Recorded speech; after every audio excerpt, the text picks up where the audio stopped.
Bienvenue à ce nouveau reportage de CTV, votre source incontournable pour les actualités politiques au Cameroun. Aujourd'hui, nous plongeons au cœur d'une affaire brûlante qui secoue le paysage politique camerounais. Le Mouvement pour la Renaissance du Cameroun, MRC, dirigé par Maurice Kamto, a récemment décidé de porter plainte contre des membres éminents du Conseil constitutionnel, une institution supposée être un pilier de la démocratie et de l'impartialité dans le pays. Qu'est-ce qui a poussé Maurice Kamto et son parti à prendre une telle mesure ? Quels sont les enjeux de cette affaire qui pourrait bien influencer la présidentielle de 2025 ? Installez-vous confortablement, car nous allons explorer cette affaire en profondeur, dévoiler les zones d'ombre, et vous amener à réfléchir sur l'état de nos institutions.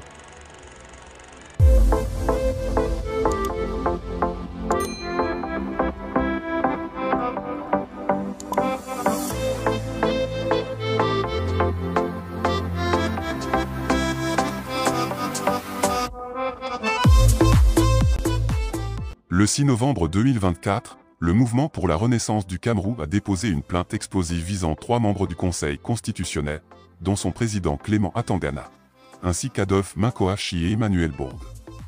Le MRC les accuse d'empiètement sur le pouvoir législatif et de coalition contre les lois et le bon fonctionnement d'un service.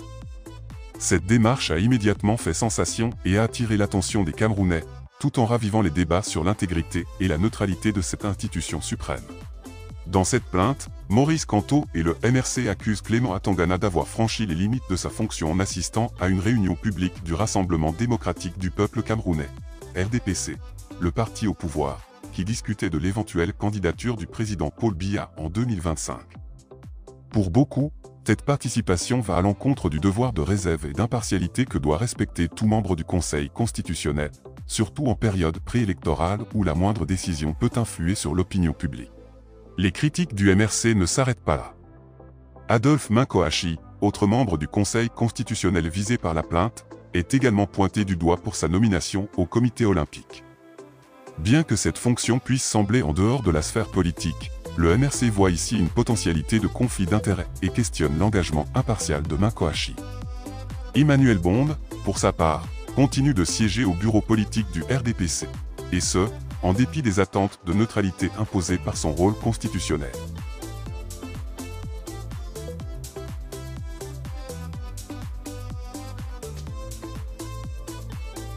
Pour les avocats du MRC, ces 3 personnalités devraient temporairement s'éloigner de leurs responsabilités au sein du Conseil constitutionnel pour garantir une enquête impartiale. Dans un communiqué signé par Maître Hippolyte Despointes-Émélie, l'avocat principal du MRC, le parti demande que Clément Atangana, Adolphe Minkoachi et Emmanuel Bond se mettent en congé de leurs fonctions jusqu'à ce que la lumière soit faite sur ces accusations. Les avocats du MRC fondent leur demande sur l'article 23 de la loi numéro 2004/0005, qui régit le statut des membres du Conseil constitutionnel. Cette disposition légale impose une neutralité stricte pour ceux qui occupent des postes d'une importance aussi capitale pour la démocratie camerounaise. Cette plainte, et tout ce qu'elle implique, survient alors que le Cameroun approche de la présidentielle de 2025, un événement déjà marqué par de vives tensions et des spéculations sur la possible candidature de Paul Biya. En effet, les partisans du président en fonction se sont récemment mobilisés pour le pousser à se présenter à nouveau.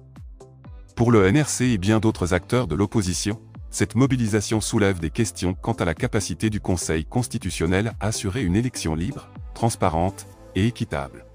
Avec cette action en justice, Maurice Kamto vise également à mettre en lumière ce qu'il considère comme des failles dans la gestion des institutions électorales camerounaises.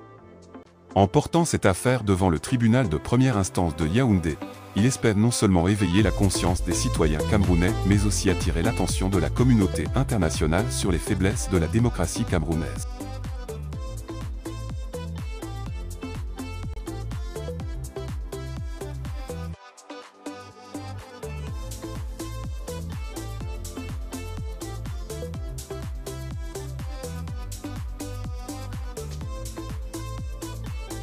À présent, une autre question se pose, Quel sera l'impact de cette plainte sur la scène politique camerounaise? Le Conseil constitutionnel, censé être une autorité neutre, sera-t-il remis en cause? Si ces accusations de partialité sont fondées, cela pourrait ébranler la confiance des Camerounais envers leurs institutions et affecter l'image de ces personnalités dans les mois qui précèdent une élection cruciale pour le pays. Le prochain épisode de cette affaire dépendra également de la désignation du juge d'instruction qui aura la lourde tâche de mener cette enquête complexe. Ce juge devra examiner les faits, les preuves présentées par le MRC, et trancher sur les accusations d'empiètement sur le pouvoir législatif et de coalition. Toute la nation est suspendue à cette désignation, sachant que ce jugement pourrait avoir des répercussions majeures sur la future élection présidentielle. Les supporters du MRC et ceux du RDPC se livrent déjà une bataille d'opinion sur les réseaux sociaux. Chaque camp défend sa position avec ferveur, certains appelant même à une refonte du Conseil constitutionnel pour garantir la transparence, tandis que d'autres dénoncent une attaque injuste contre des hommes politiques dévoués. Dans ce contexte, le Cameroun semble se diriger vers une élection où la question de l'impartialité des institutions publiques occupera une place centrale dans les débats.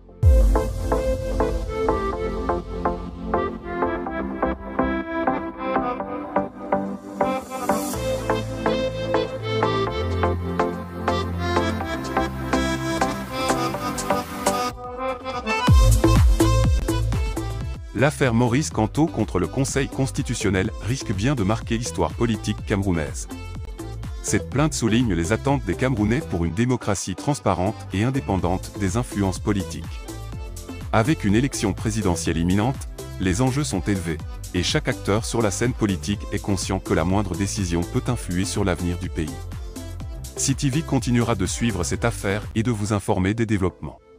Si vous souhaitez rester à la pointe de l'actualité politique camerounaise et ne rien manquer de cette affaire qui pourrait transformer les institutions de notre pays, n'oubliez pas de vous abonner à CTV.